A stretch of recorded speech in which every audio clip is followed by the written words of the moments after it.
My name is Derek Holloway, and I've been carrying this weight for 4 years now. Every night I wake up at exactly 3:17 in the morning, drenched in sweat, the sound of that rhythmic scratching still echoing in my ears. My wife Jennifer left 2 years ago. Said she couldn't take the nightmares anymore, couldn't take me checking every wall in our apartment at night, couldn't take the way I'd freeze up whenever I heard tapping sounds or saw the number 8. 19 years of marriage, 3 kids in college, and she walked out because of something that happened in a place most people don't even know exists. Some things break you in ways that can't be fixed.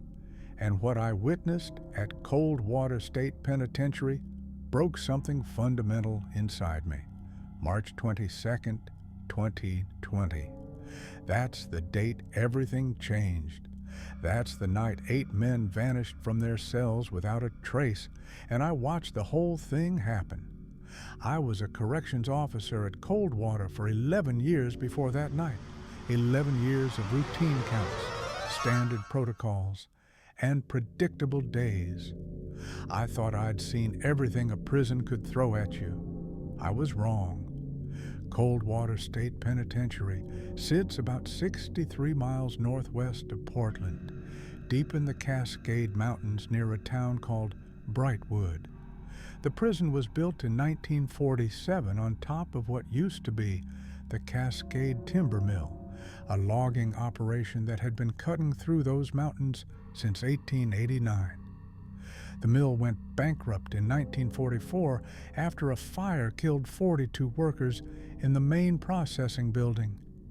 They said it was an electrical fire, but the old-timers in Brightwood used to tell different stories. Stories about men hearing voices in the wood. Stories about the mountain taking what it was owed. The state bought the land cheap and built the prison right on top of the old mill's foundation. They used some of the original structure, the deep basement levels where they used to cure and store the timber.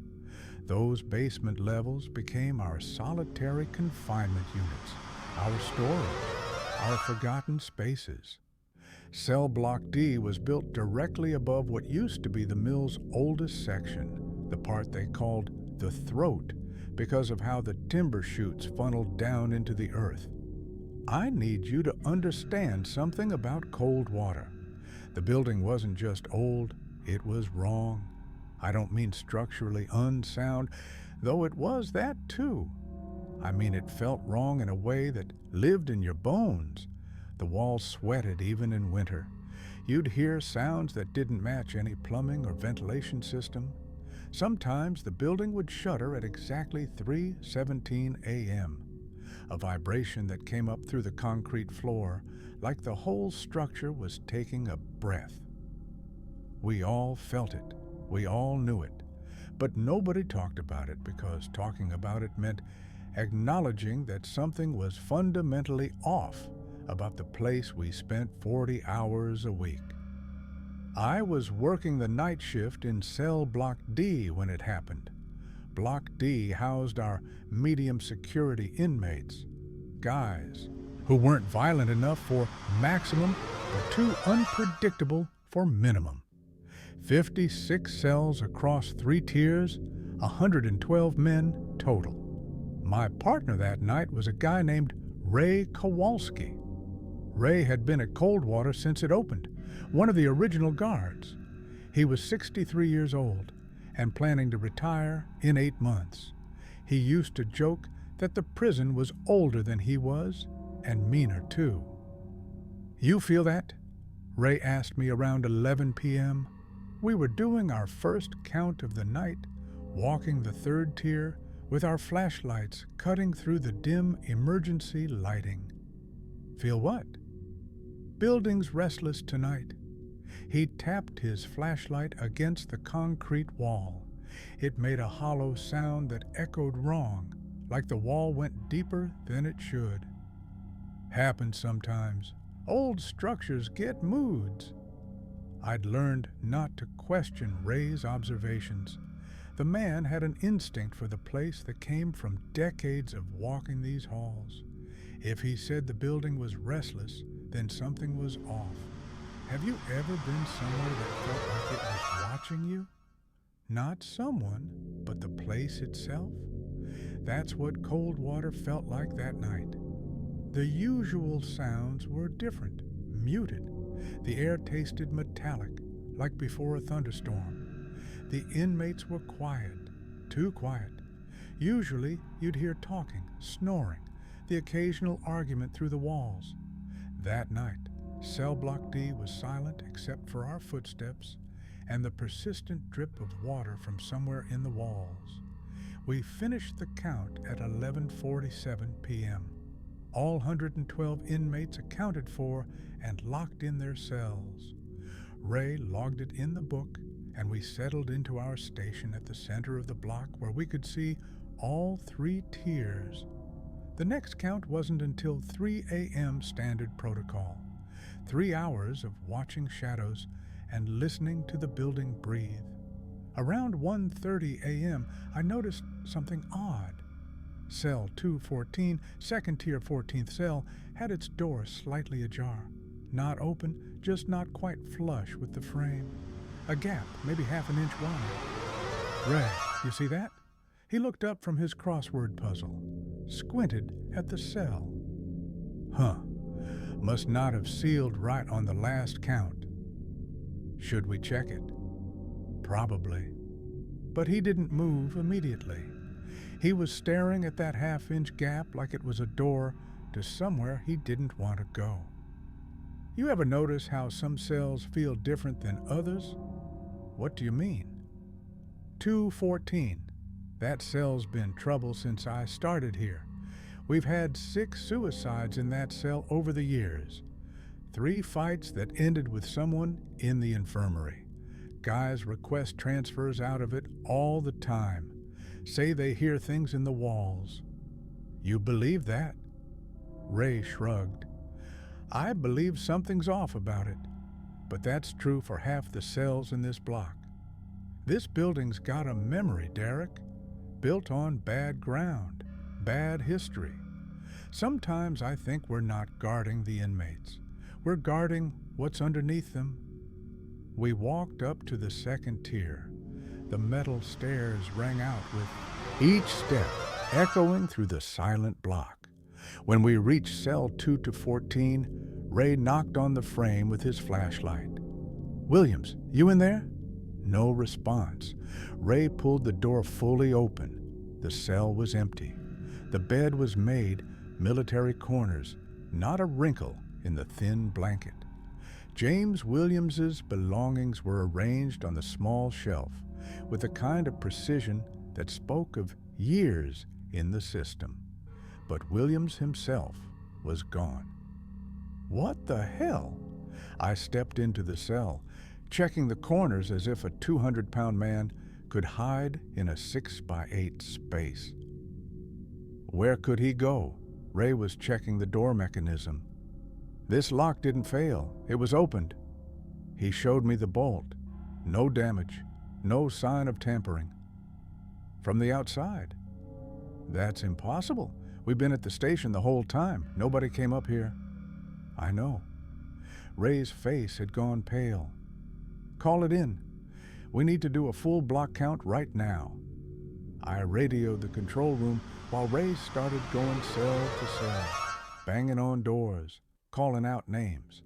The inmates were waking up now, confused voices asking what was happening.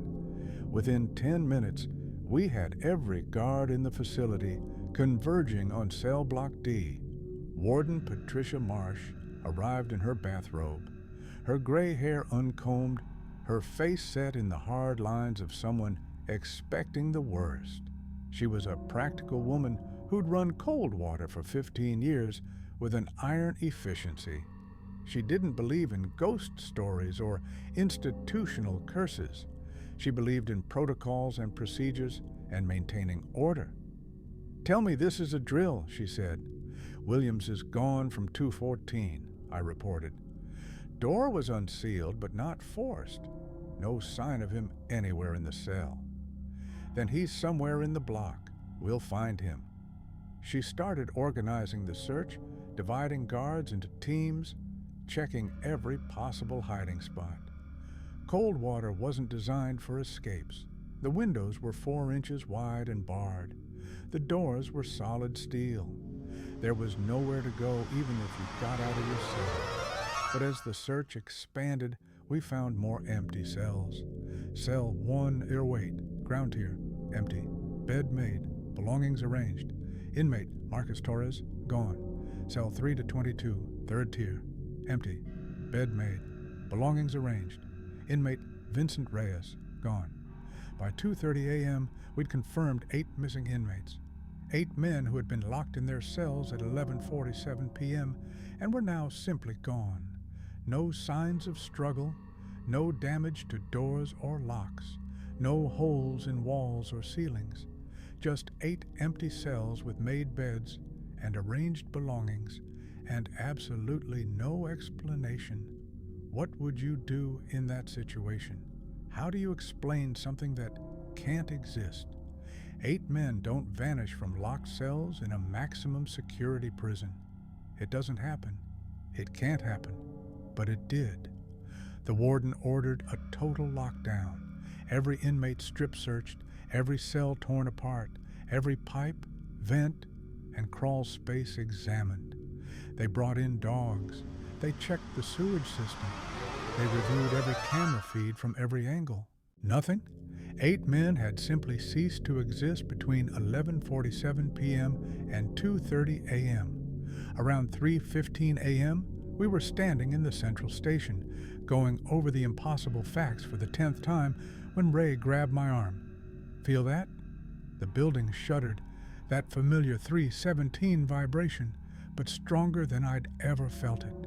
The concrete floor seemed to ripple, the lights flickered, and then, for just a moment, I heard it, a sound like scratching, not from one direction but from everywhere at once, from inside the walls. The inmates heard it too. They started screaming, not in fear exactly, but in recognition, like they'd been waiting for this sound, like they knew what it meant. "They're in the walls," one of them shouted. I couldn't see who. "They're in the walls and they're not coming back." The scratching lasted maybe 15 seconds. Then it stopped. The building settled. The vibration faded. And in the sudden silence that followed, I understood something that made my blood go cold. Ray had been right. We weren't guarding the inmates. We were guarding what was underneath them, and tonight, something had collected what it was owed. The official report called it a mass escape. The FBI investigated for 6 months and found nothing. No tunnel, no outside help, no rational explanation.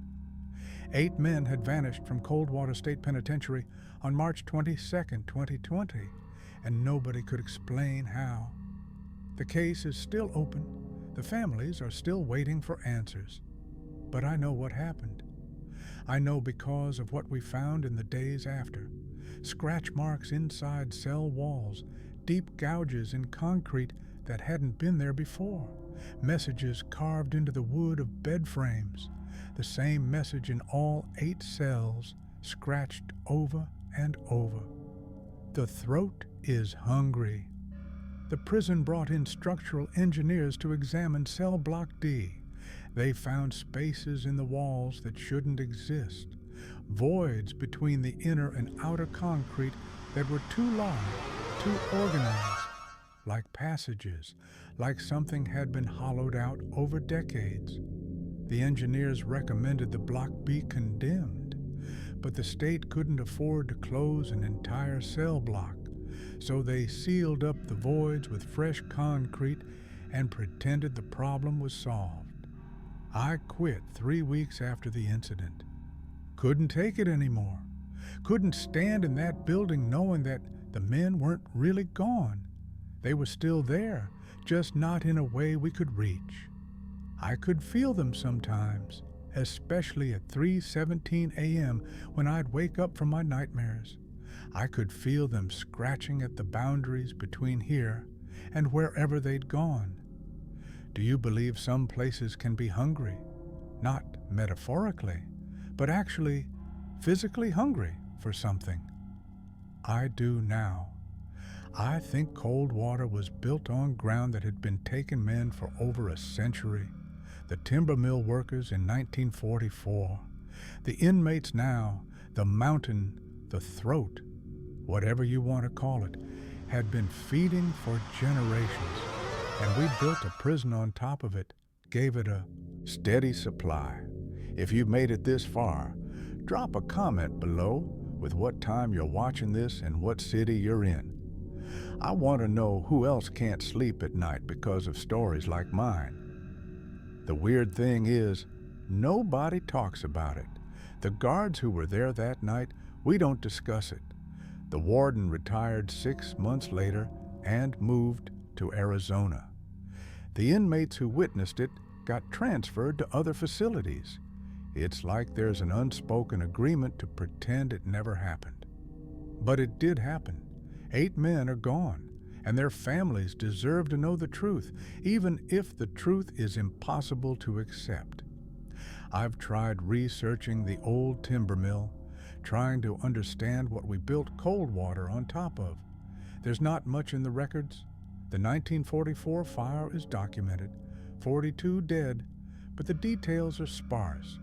What I did find were old newspaper articles from the 1890s and early 1900s, stories about loggers going missing in the Cascade forests, stories about sounds in the timber, voices that led men off paths.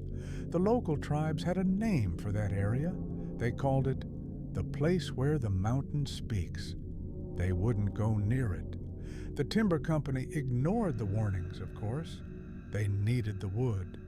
They cut deeper and deeper into the mountain, building their mill right on top of what the tribes considered sacred ground. Or maybe not sacred, maybe just dangerous. Ground that should have been left alone. I found one article from 1923 about a mill worker named Eugene Sawyer who survived 3 days lost in the mill's basement levels. When they found him, he was catatonic. He never spoke again, but he drew pictures, hundreds of pictures, all the same image. Men's faces pressed against wood grain, mouths open in silent screams, hands reaching out from inside the timber itself. They said he went crazy from dehydration and darkness. But I've seen those drawings in the County Historical Society archives. They don't look like the work of a crazy man. They look like documentation, like he was trying to warn people about what he'd seen down there in the throat.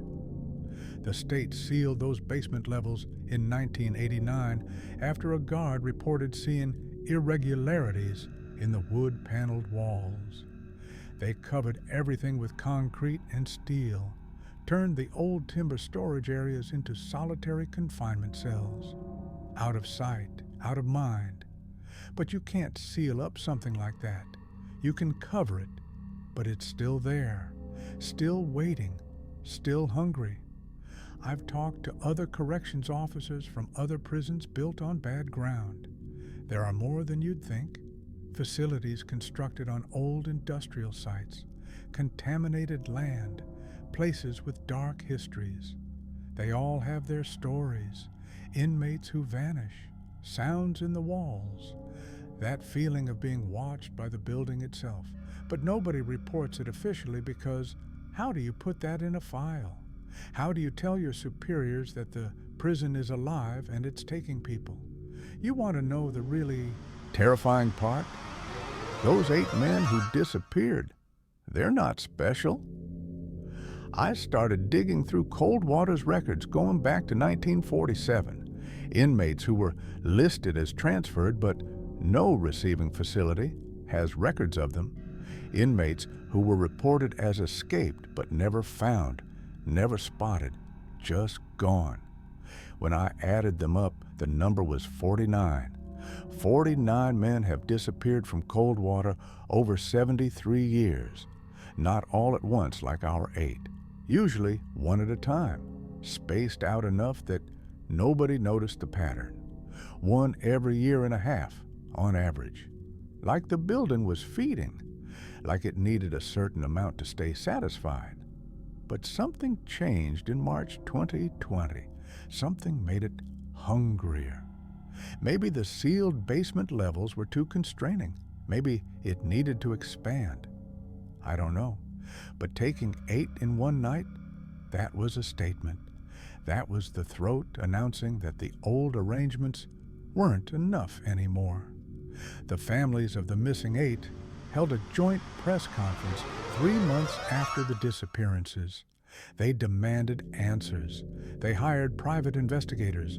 They created a social media campaign. Nothing came of it. How could it? The truth is worse than any lie. Their loved ones didn't escape. They didn't die.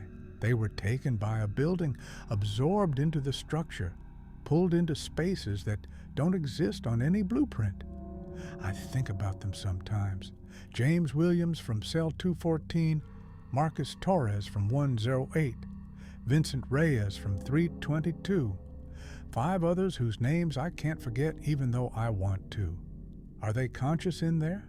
Can they feel the building around them? Or did they cease to exist in any meaningful way, just become part of the structure, part of the throat? Have you ever wondered what it would be like to be trapped inside a wall?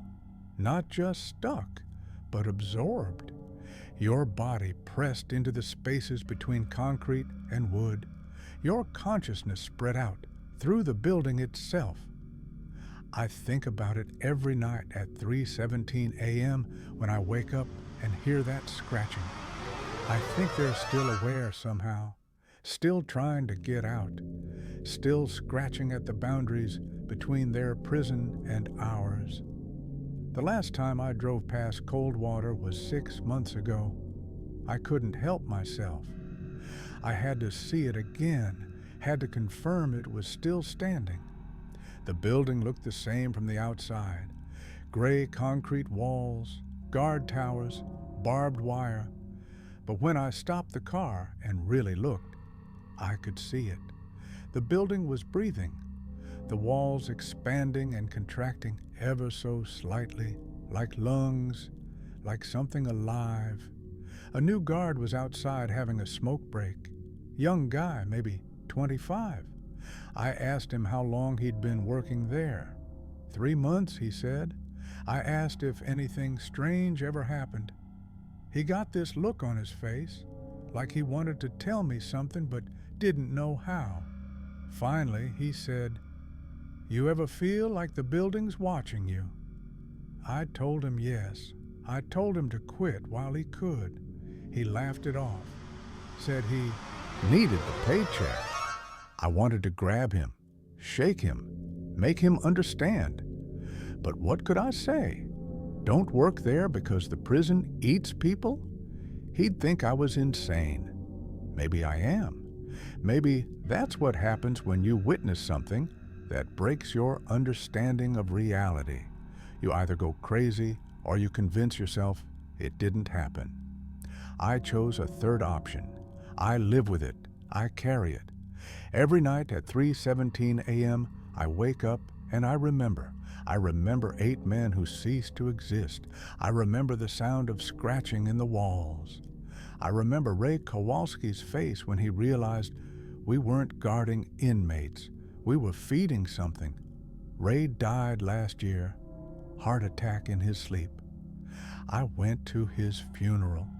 His daughter told me he'd been having nightmares ever since he retired, always waking up at 3:17 a.m., always talking about the throat. She thought it was dementia. I didn't correct her. Some truths are too heavy to share.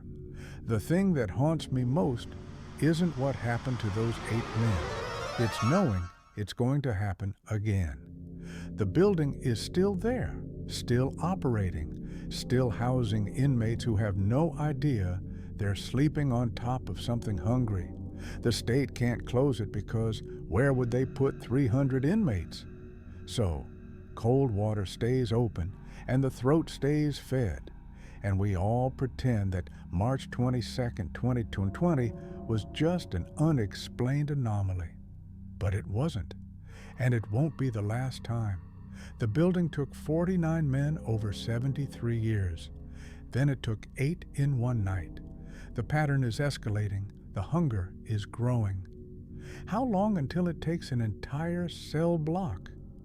Tell me in the comments. Do you believe some places can be fundamentally wrong? Do you think ground can be cursed, that buildings can have appetites? And if you knew a place like Coldwater existed, would you speak up even if nobody would believe you? I reported everything I knew. I filed official statements. I talked to investigators. Nobody listened. Or maybe they did listen but chose not to act. How do you evacuate a prison because the building is alive? Coldwater still stands in the Cascade Mountains, still houses inmates, still operates under the same protocols. Every night at 3:17 a.m., the building shudders, the walls sweat, and somewhere in the voids that shouldn't exist, 49 men scratch at boundaries they can never cross. I'm not a religious man, but I pray for them sometimes. I pray that they're not conscious of it. My wife asked me once why I couldn't forget.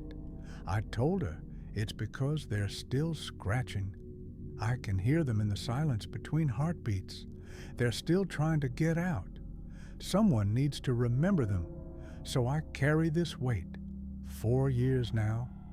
I wake up at 3:17 a.m. and I remember 8 men who disappeared on March 22nd, 2020. I remember because nobody else will, and now they're coming for me. The throat doesn't forget its witnesses. Ray died less than a year after retiring. The warden fled to Arizona. We're running from something we can't escape. Last week I found scratch marks on my bedroom wall, the same pattern I saw in those cells. The building knows where I live. I don't sleep anymore. I lie awake waiting for 3:17 a.m., waiting for when the scratching becomes hands. The throat always collects what it's owed. They're coming for me. Tonight, tomorrow, next week. And when I disappear, nobody will investigate.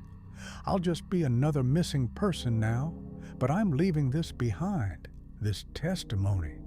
So someone will know what happened at Coldwater on March 22nd, 2020.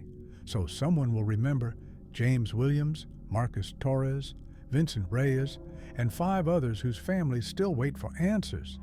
The scratching is getting louder. It's 3:15 a.m. 2 more minutes until the building breathes. The air tastes metallic. The walls are sweating. Something is reaching through spaces that shouldn't exist. If you're watching this, don't let them forget. Don't let Coldwater keep operating like nothing happened. Those 8 men had families. They deserve better than to be scratched into walls and forgotten. Tell someone. Share this. Because the throat is still hungry, and as long as Coldwater stands, it will keep feeding. It's 3:17 a.m. now. The scratching has stopped. The building is breathing. Tonight, the throat collects its witness. Tonight, I join the 49. The walls are sweating, moisture beating on the drywall, fresh gouges appearing as I watch. The air tastes like timber and concrete and something older. This is how it ends. The throat opens and I fall in. Somewhere in the walls of Coldwater, I'll join the others, still conscious, still aware, still scratching. Remember us. Remember that we were real, that we existed. Remember James Williams and Marcus Torres and Vincent Reyes. Remember Derek Holloway. Remember that on March 22nd, 2020, 8 men vanished from Coldwater, and the world chose not to care. The scratching has started again, but this time it's not coming from the walls. It's coming from inside me.